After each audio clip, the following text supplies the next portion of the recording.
La nomina cardinale di Baldo Reina nella Basilica di San Pietro, numerosi gli agrigentini presenti. La festa dell'Immacolata ad Agrigento, con il tradizionale omaggio floreale dei Vigili del Fuoco. Con un concerto in il via alla festa di Natale a Fontanelle, in coda al telegiornale un ampio servizio sulla manifestazione. Per lo sport calcio perde la Kragas, pareggia il Castrum Favara.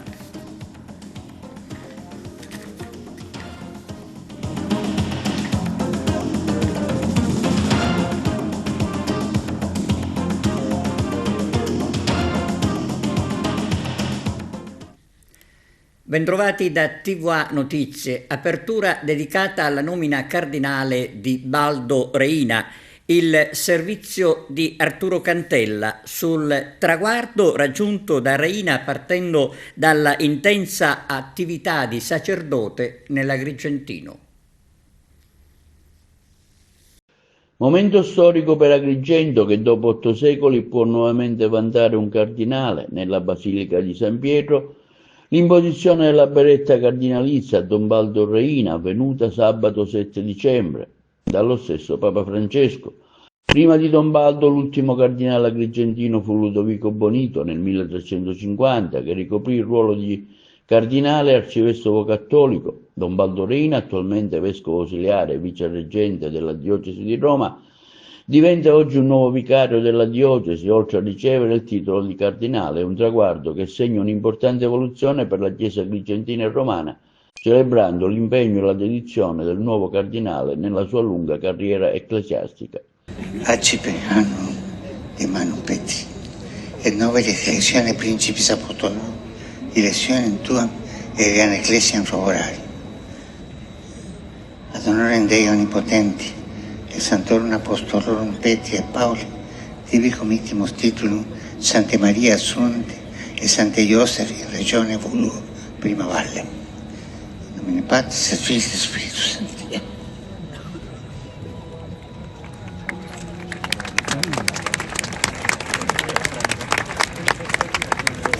Don Baldo Reina è stato consacrato il 29 giugno del 2022 a San Giovanni Laterano dal cardinale vicario Angelo De Donatis.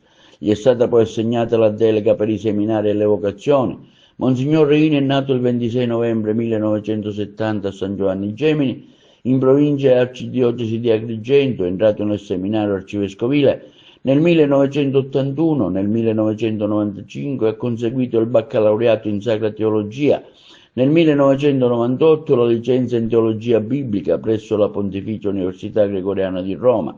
È stato ordinato presbitero l'8 settembre 1995, dal 1998 al 2001 è stato assistente diocesano di Azione Cattolica e vicerettore del seminario arcivescovile di Agrigento, dal 2001 al 2003 parroco della Beata Maria Vergine dell'Iria di Favara, dal 2003 al 2009 prefetto degli studi dello Studio Teologico San Gregorio Agrigentino, dal 2009 al 2013, parroco di San Leone di Agrigento, dal 2013 al 2022, rettore del seminario maggiore della città.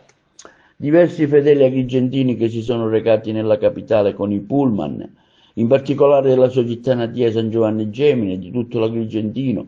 Anche il comune di Cammarate è stato rappresentato ufficialmente alla cerimonia dall'assessore comunale Giusi Coniglio, che ha manifestato l'orgoglio della comunità cammaratese, e quella del sindaco Giuseppe Mangiapane, che ha fatto gli auguri a Sua Eminenza Baldo Reina, affermando come il suo esempio di fede e di umiltà e dedizione continua a ispirare tutti noi e le generazioni future. Al Vaticano anche il sindaco di Raffadali Silvio Cuffaro, accompagnato dalla moglie, che ha voluto presenziare alla manifestazione liturgica come lui stesso ci ha dichiarato. Un'impressione positiva nei confronti di un prete che ha sempre manifestato la sua serietà, il suo impegno sociale, il suo impegno nei confronti degli ultimi, dei più deboli, dei più poveri, e sono contentissimo che ci sia un prete agrigentino che ha raggiunto questo traguardo e sono felice di essere lì a Roma presente per festeggiare con altri agrigentini questo evento.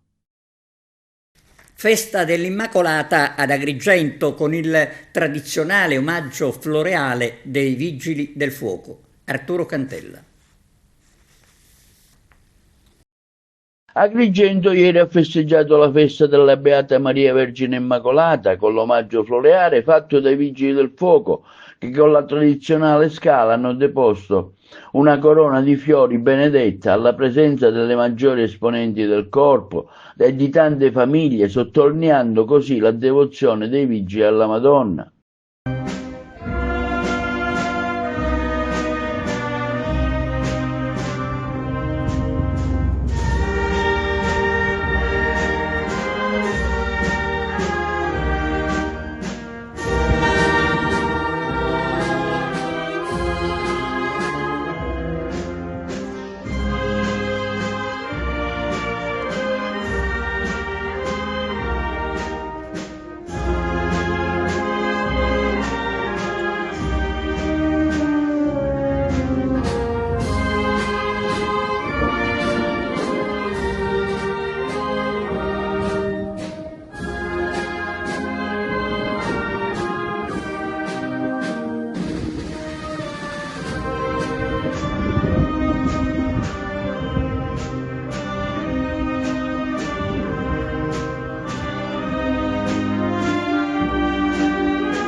Quindi la Santa Messa, presieduta da Don Giuseppe Cumbo, che ha sostituito l'arcivescovo Damiano, presenti le massime autorità civili e militari e molta gente, tanti fedeli, che hanno così voluto mostrare la loro fede alla Madonna. Quindi la tradizionale omelia, dove si è evidenziato e sottolineato come Maria, nell'amore e nella lucidità, si è fatta serva del Signore, avendo chiara la sua identità.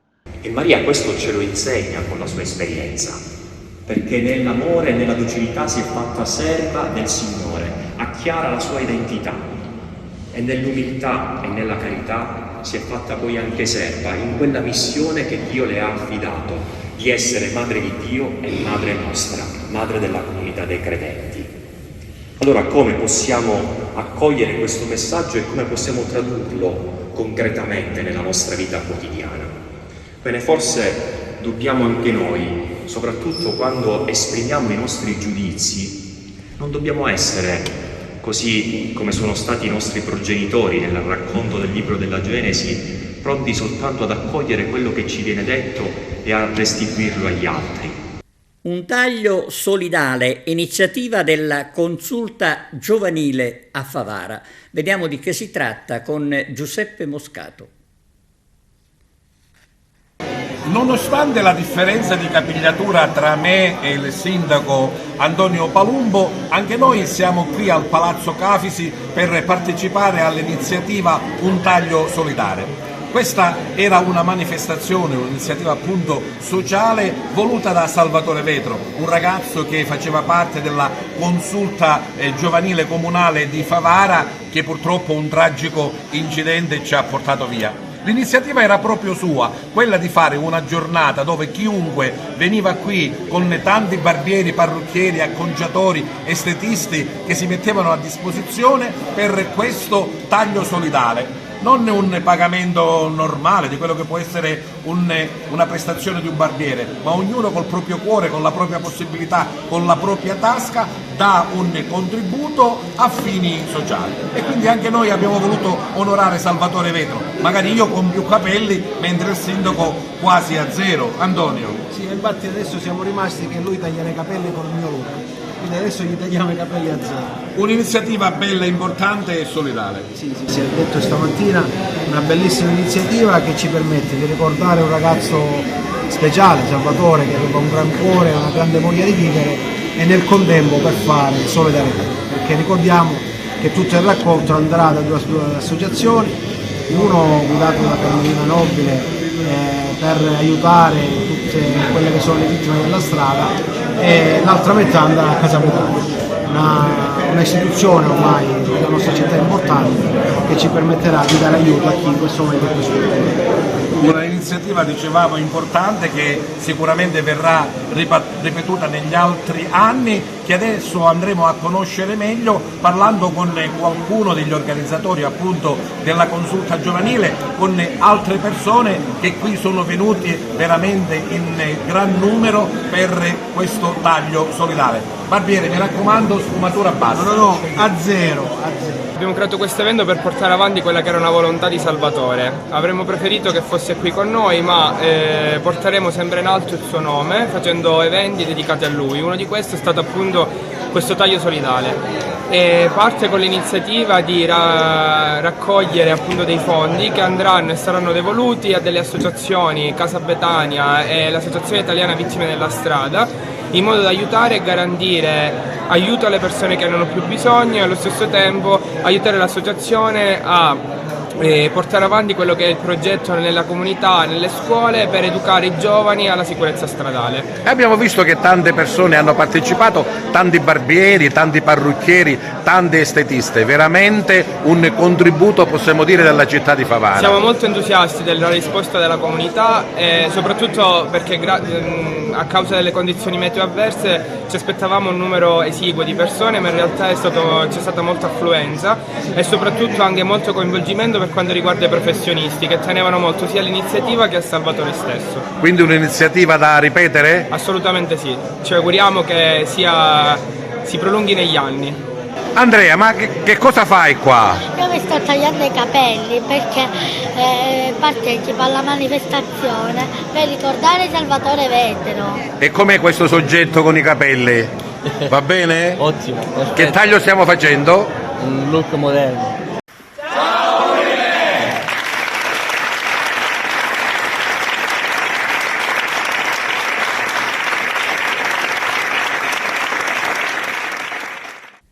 Domani è la giornata mondiale dei diritti umani. Vediamo il servizio di Arturo Cantella.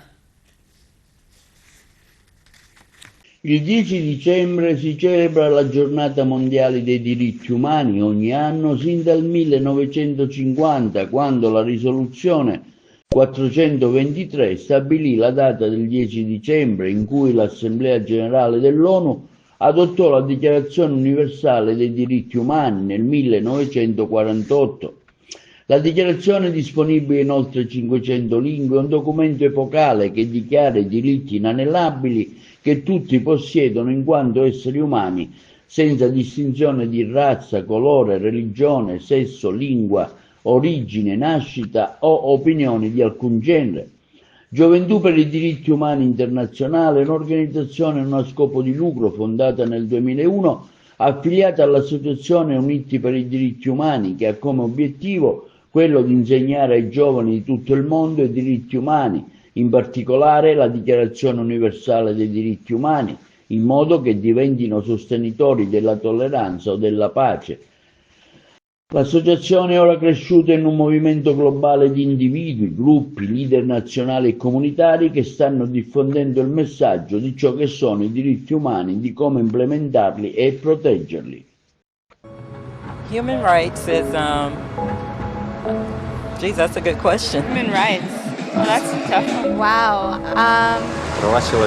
I don't even know how to give that a definition. I would probably have to do a little bit of homework or something. Any right that I think just as a normal, human, any... The rights that humans have. That's a very large debate. Me es que son manche. Tú le puedes preguntar a 20 personas y te van a dar 20 differenti opinioni. Non saprei, è una domanda complicatissima. Scogliously. I guess we just take them for granted that they're there, but we don't even consider what they are.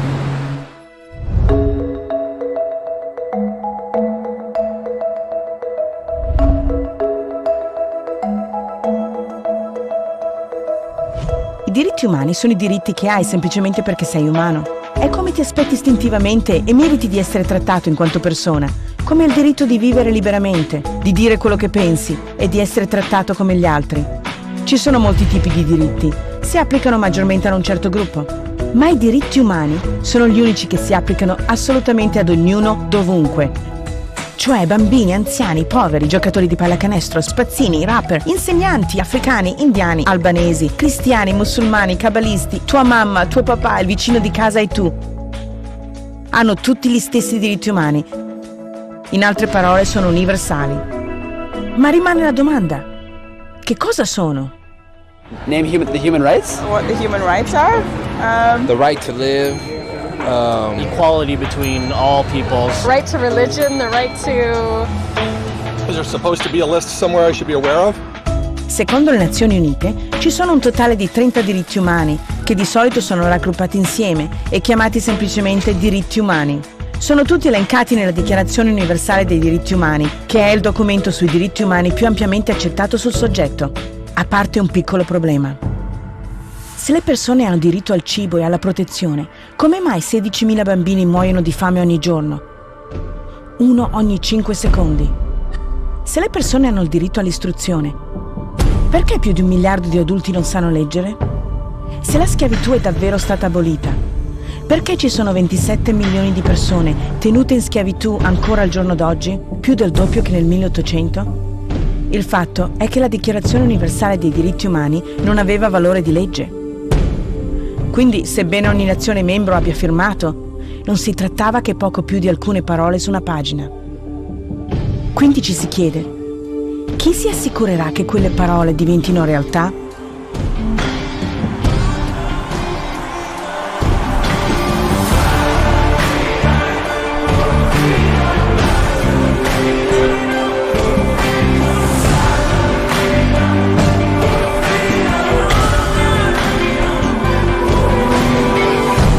Cronaca, operazione del Centro Anticrimine Natura dei Carabinieri di Agrigento.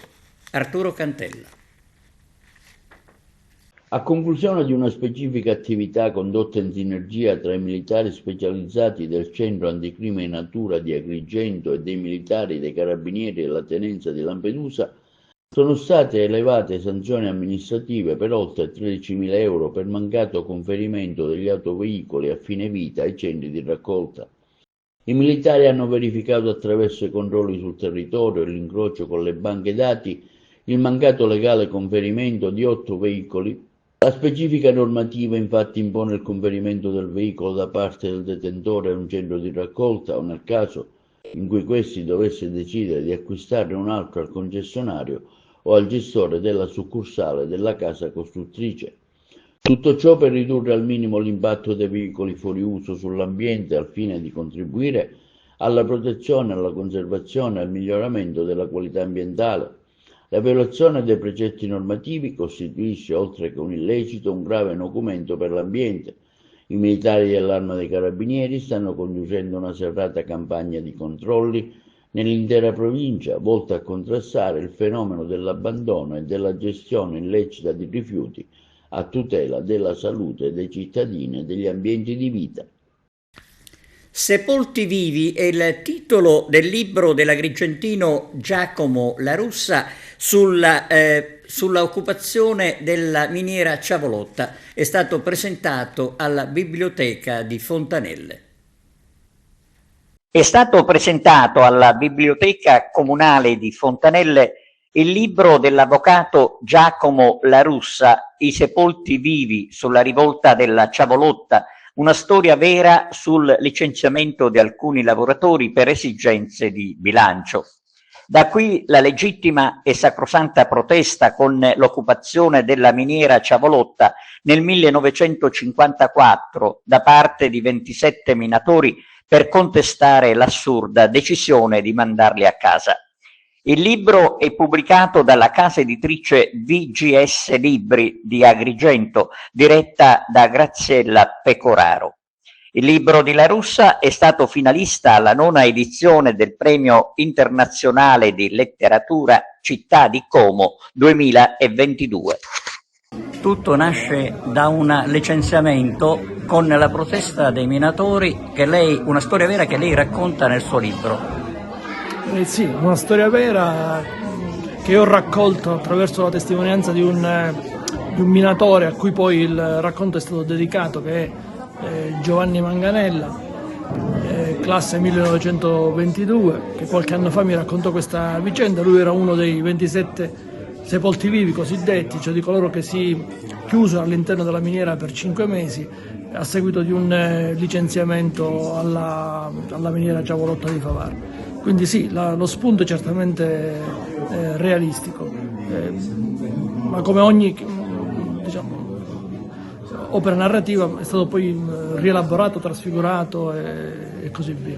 Comunque sono veri tutti i particolari che racconta? Tutti i particolari, diciamo il che fondo, non è un romanzo. Il nocciolo è un romanzo, è un romanzo, quindi il fondo, il nocciolo è vero, però attorno a questo spunto effettivamente realistico, che riguarda non soltanto l'occupazione, ma anche il processo che poi i minatori subiranno per l'occupazione arbitraria della miniera. Vi sono tutta una serie di elementi che sono sostanzialmente fantastici e che tendono alla ricostruzione di un mondo, di quello che era il mondo di quel periodo del secondo dopoguerra, quando l'industria zolfifera siciliana subì era ormai in una fase, diciamo, di declino irreversibile.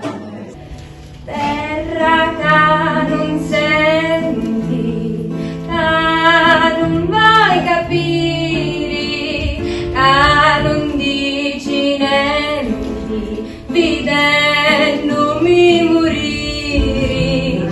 Terra che non temi,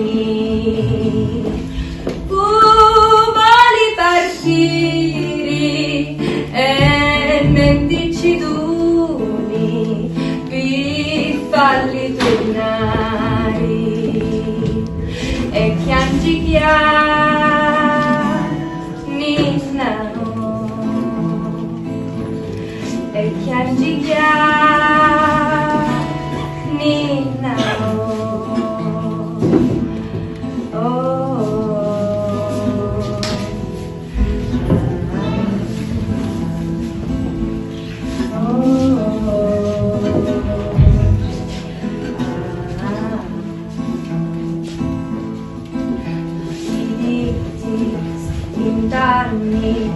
Lugoris in guerra, notti e giorno, di tu ti inganna, mettendo la luce e a fratellanza. Terra che non senti, che non vuoi capire, che non dici niente, vedendomi morire. Terra che non teni. Veniamo al Natale. A Porto Empedocle il Natale è dedicato ai bambini. Vediamo. Anche quest'anno l'amministrazione comunale di Porto Empedocle ha voluto dedicare il Natale ai bambini e alla Torre di Carlo V abbiamo il piacere di avere per il 3° anno consecutivo Oana il Giardino dell'Infanzia con Eleonora Clio di Girgenti, che farà vivere ai nostri bambini il Natale del passato, il Natale delle case delle nostre nonne, il Natale fatto di tavolate in famiglia, di giochi semplici, magari di pochi regali, però fatto di persone. Permetterà loro di entrare quasi all'interno di un presepe vivente, dove potranno vedere i mestieri del passato e far tornare bambini anche chi oggi non lo è più. Oana per il 3° anno ospite a Porto Empedocle, grazie all'amministrazione comunale che ci ha dato l'opportunità di allestire la Torre di Carlo V per un Natale magico. Non sarà la casa di Babbo Natale, ma una storia, un racconto che porta i bambini, i genitori, i nonni a un passato non troppo lontano, che ci ricorda che il senso del Natale è stare insieme. Una rievocazione storica insieme al linguaggio contemporaneo del teatro, grazie ai testi e alla performance di Marzia Patanetropea, renderà unica questa esperienza che mette tutti d'accordo, grandi, piccoli e ricordi. Dove il Natale era fatto di persone, un tempo lontano, ma mica così tanto. Io ero lì, seduta ad osservare mia nonna ricamare, e tra un punto dritto ed uno d'erba canticchiava un motivetto di cui a volte scordava le parole. Era il tempo dell'attesa, della preparazione di quel giorno che era il più bello e più importante di tutti, il Natale in famiglia. E a Palermo, villaggio di Natale alla Fiera del Mediterraneo fino al 6 gennaio.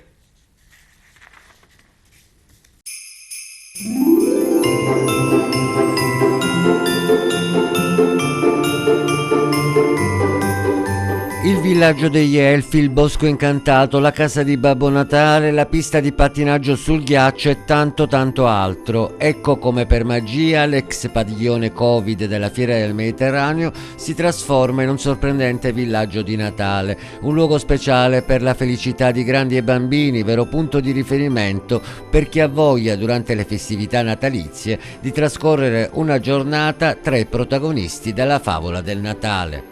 Abbiamo iniziato a pensare a un Christmas Village e da lì abbiamo iniziato a viaggiare, siamo andati in Germania al Christmas World per vedere cosa faceva il mondo e soprattutto come si presentava al mercato nel tema natalizio, e da lì abbiamo iniziato appunto a pensare questo progetto che ha coinvolto circa 5 partner internazionali e un consulente d'eccellenza perché, giusto per farvi comprendere questo consulente cosa fa nella vita, è un consulente che lavora con Gardaland, Mirabilandia, Disneyland. Una ripresa di un'attività e di una vivacità che segnano la differenza.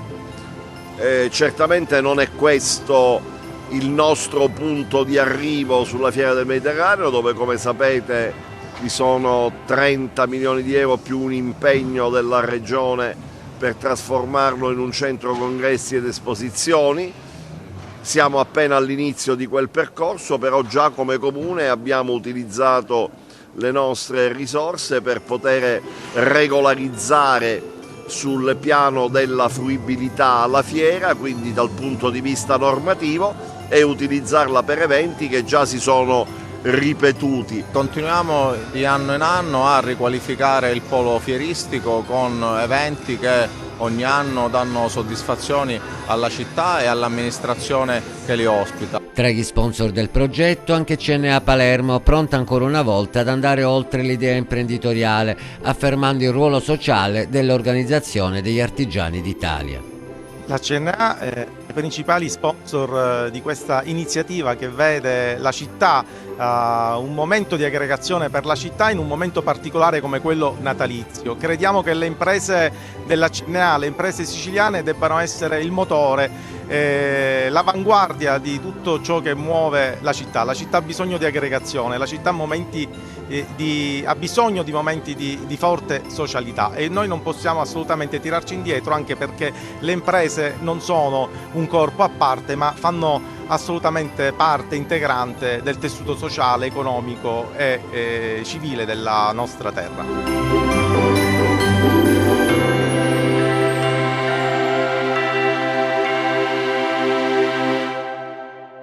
Linea alla regia per la pausa pubblicitaria. Torniamo tra poco con lo sport. Sport calcio, ancora una sconfitta per l'Akragas. Carmelo Lentini. Ancora una sconfitta interna per l'Akragas di Giancarlo Favarin, che dopo un primo tempo giocato alla pari contro il quotato avversario, ad inizio ripresa, con 5 minuti disastrosi, e aggiungiamo noi di follia, subisce un doppio svantaggio che decreterà la vittoria per la compagine calabra. Una vibonese cinica e spietata, che ha tirato fuori gli artigli nel momento in cui l'Akragas ha avuto il torto di concedere degli spiragli fatali per la prima linea avversaria. Eppure, nei primi minuti della gara, è stato proprio l'Akragas ad avere la ghiotta opportunità di passare in vantaggio. Infatti all'8° minuto Orrechichi veniva messo giù in piena area calabra. Nessun dubbio per il penalty che prontamente veniva concesso dall'arbitro. Dagli 11 metri batte Meola, il pallone e beffardamente colpisce il palo pieno. E ritorna in campo Tuccio, troppo sbilanciato, manda fuori. Il possibile vantaggio biancazzurro avrebbe cambiato sicuramente il volto all'intera gara, ma il calcio è fatto così e all'Acregas non resta altro che leccarsi le ferite. Al ritorno in campo la Vibonese sembra essere molto decisa ad incamerare l'intera posta in palio e al 49esimo il risultato si sblocca. Giunta, effettua un lungo cross, Berardi tocca di testa al centro dell'area, interviene Milazzo che con la punta del piede supera il portiere Dregan. Una classica doccia fredda che tramortisce i ragazzi di Favarin, i quali dopo appena 3 minuti subiscono il raddoppio. L'azione parte questa volta dai piedi di Alagna, che recupera palla a centrocampo e serve Milazzo.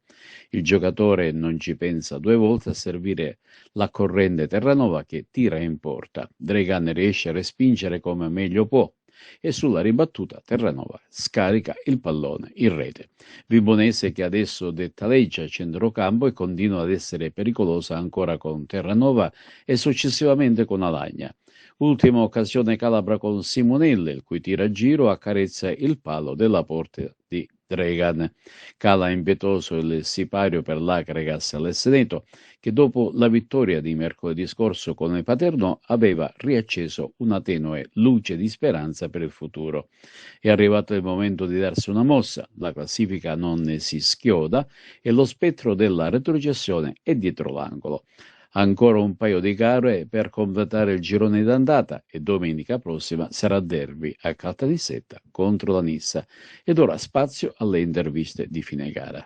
Alla fine del primo tempo ho detto poche parole perché per quello che avevamo preparato, consideriamo che noi abbiamo giocato anche mercoledì, quindi di fare una partita d'attesa perché tanto è inevitabile che poi questa squadra qui, perché chiaramente ha avuto più tempo per organizzare anche un sistema di gioco, una squadra, ti poteva mettere in difficoltà e sinceramente nel primo tempo siamo stati ordinati, non abbiamo fatto grandi cose chiaramente, però era una cosa che ci serviva per portare avanti la partita più possibile e poi per cercare di sfruttare noi gli episodi che potevano capitare in una partita non semplice come questa. Insomma, dimentichiamoci che davanti abbiamo una squadra sicuramente di tutto rispetto. Gli episodi noi il primo tempo l'abbiamo trovato e purtroppo è andata come è andata, però alla fine del primo tempo quello che ci siamo detti era quello di andare in campo e continuare a lavorare con attenzione come abbiamo fatto nel primo.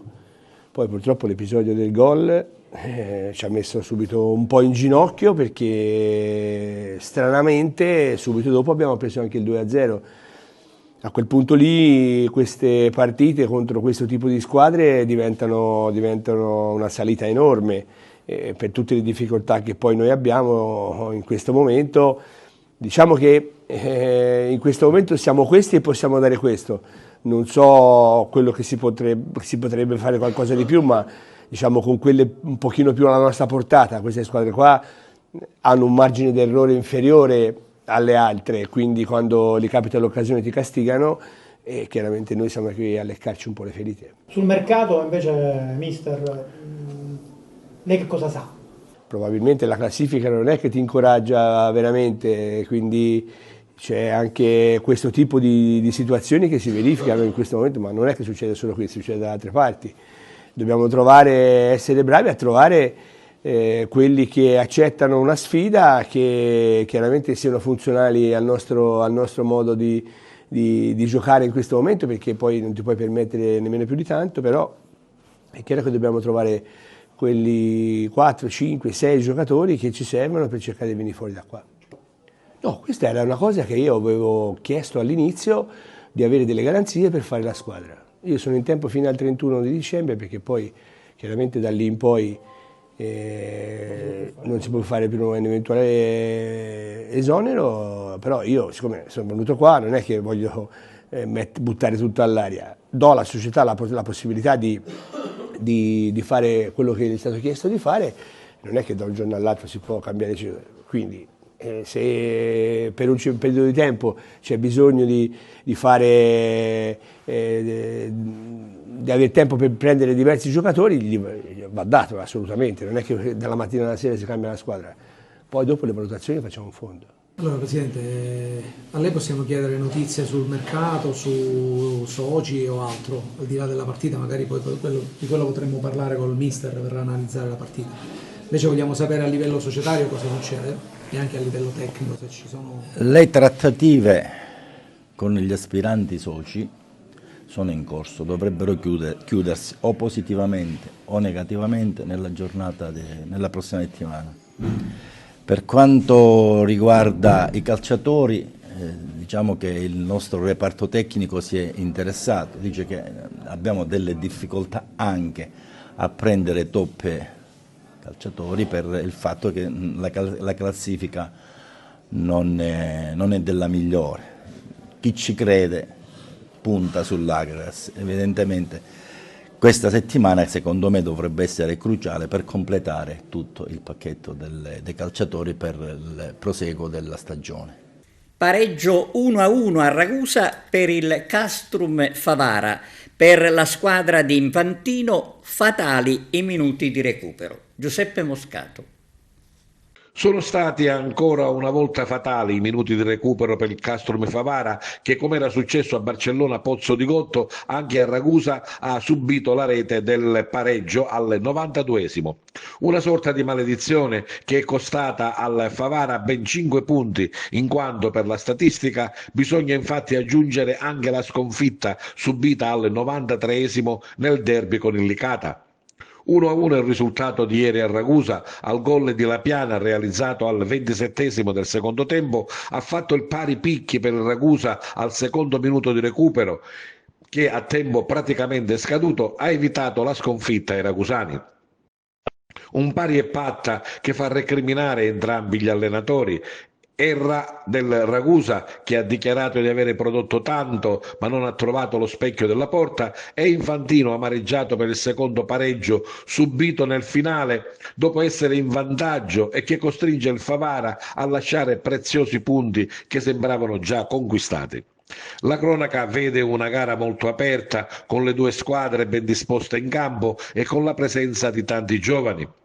I primi minuti vedono una leggera supremazia del Ragusa che spinge in avanti. I gialloblu provano a rispondere con Lapiana che impensierisce un paio di volte il portiere e con Baglione. Anche Capitan Scuffia per il Favara è costretto a stare molto attento.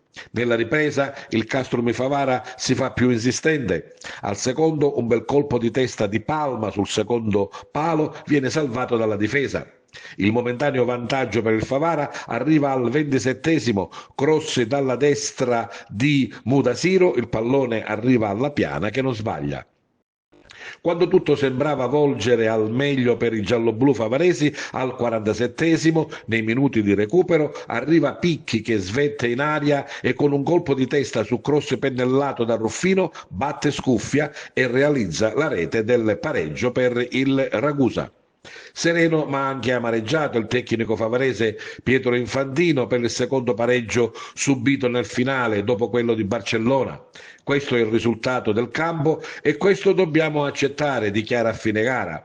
Abbiamo perso punti ma continuiamo il nostro cammino. Si sono affrontate due squadre che puntano a salvarsi, credono nella valorizzazione dei giovani e infatti hanno giocato tanti under. Poteva finire 2-0 per il Favara per chiudere la partita. L'unico rammarico è quello, ma continuiamo il nostro percorso. E ancora Carmelo Lentini sui campionati di eccellenza e di promozione. Nel campionato di eccellenza Geronia, brutta sconfitta interna dell'Unitas Sciacca per 0-2, che esce dal rettangolo di gioco ugualmente tra gli applausi dei propri sostenitori, avendo giocato contro una delle squadre più forti del torneo, vale a dire il Città di Gela, e con ben 3 uomini di qualità in meno del calibro di Licata, Fricano e D'Amico, e tutti squalificati. Nonostante la sconfitta, la compagine verde-nero si ritrova in piena zona playoff al terzo posto. Vince facile la capolista Athletic Club Palermo per 4-0 ai danni del San Giorgio Piano. Nel girone C di promozione tutte le squadre di testa hanno vinto. Il Giarre, come era prevedibile, ha vinto fuori casa sul campo del San Pietro Calcio. Il Camarat si è imposto con il Casteltermine per 4-0, con reti di Carioto, Lupo, Serio e Velardi. E l'Aragona ha dovuto sudare le proverbiali 7 camicie per superare un Gemini molto tonico e combattivo per 2-1. Le reti dell'Aragona sono del solito bomber Gambino e di Graziano, mentre per i cugini della montagna ha segnato Vaccaro. Adesso il campionato di promozione, dopo aver giocato l'ultima gara del girone di andata, va in vacanza. Riprenderà il proprio cammino il prossimo 5 gennaio del prossimo anno. Concludiamo il telegiornale con un ampio servizio sul Natale a Fontanelle, dove si respira aria di festa grazie al Comitato Fontanelle Insieme e all'Associazione Culturale Gergent. Grazie per averci seguito e arrivederci. E qui la festa, qui a Fontanelle, dove l'aria natalizia si è respirata grazie all'Associazione Culturale Gergent di Claudio Criscenzo e al Comitato Fontanelle Insieme. Un concerto, quello di sabato sera, con i canti e le musiche tradizionali, un appuntamento che ha dato il via ufficialmente alla più bella festa dell'anno. Dopo l'accensione dell'albero di Natale sul sagrato della parrocchia di San Nicola, realizzato all'Uncinetto, si è andati avanti con il concerto del gruppo Sicilie Cantus, Armonie di Natale.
Nasci lo bambinetto e nasci in mezzo alla paglia fra l'uovo e l'asineggio.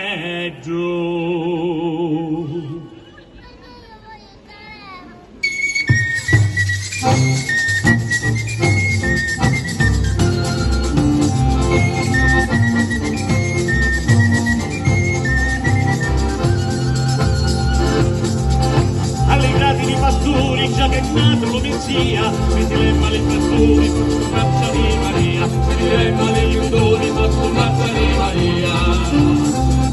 Hasta nuovo tante via, li pastura poveretti, si partono in compagnia mia, felici bagnaretti, si partono in compagnia mia, felici bagnaretti.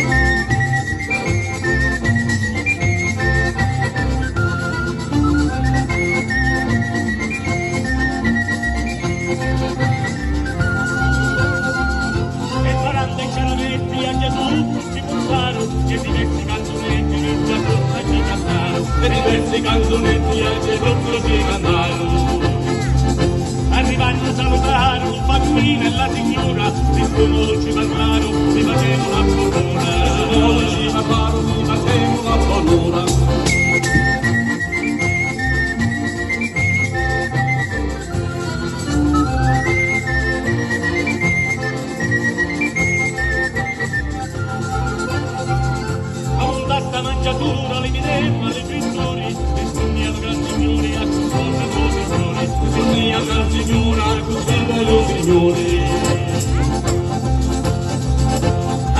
notti di Natale, da nascere un bambineggio, e nasci mezzo la paglia fra l'uovo e l'asinetto, e nasci mezzo la paglia fra l'uovo e l'asinetto.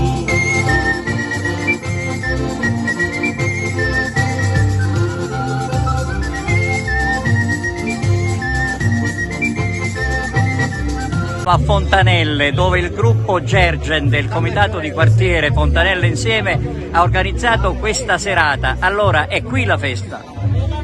E qui la festa, come anche si può evincere da tutte quelle belle iniziative che vivrà il quartiere di Fontanelle nel periodo natalizio, sono un momento anche per far sentire una comunità unita, innanzitutto, e far riscoprire la voglia di stare insieme, ma più che altro anche con la collaborazione di associazioni e realtà locali ci permettono di contribuire ad accrescere questo sentimento, che è un sentimento anche di stare insieme con le tradizioni natalizie. È un quartiere che ha voglia di fare, che ha bisogno anche di stare insieme, e vivremo un Natale all'insegna di tantissime iniziative, anche con le novene e anche con la biblioteca che ha preso vita con diverse presentazioni di libri. Possiamo dire, Vito, tutto fatto in casa, senza bisogno di cose esterne. Noi non vogliamo contributi, ma la festa si fa.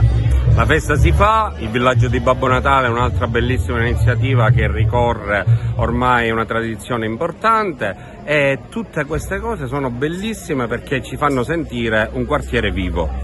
Ecco, il gruppo Gergen che organizza questa serata.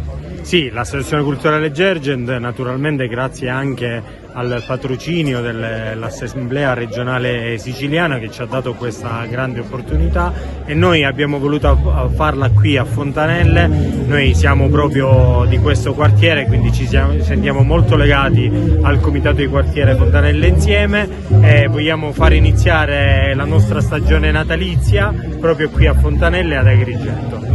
Naturalmente l'associazione poi continuerà con il gruppo Sicilia Cantus a fare questi concerti e spettacoli nelle diverse province della regione siciliana. Una festa anche per i tanti bambini presenti che a conclusione del concerto si sono costretti attorno a Babbo Natale. C'è da aggiungere che nei dintorni di via Barone Celsa, dove si è tenuto il concerto, diverse lampade dell'illuminazione pubblica sono spente da tempo, creando pericoli e disagi. Possiamo dire che davvero l'unica attenzione verso il quartiere è del comitato Fontanelle Insieme, che con le sue iniziative riesce a mantenere viva la frazione. Purtroppo è l'assenza dell'amministrazione comunale che pesa, e le strade sporche al buio sono proprio un esempio dell'abbandono. Meno male, sostengono gli stessi abitanti, che a Fontanelle almeno ci sono loro, i ragazzi del comitato.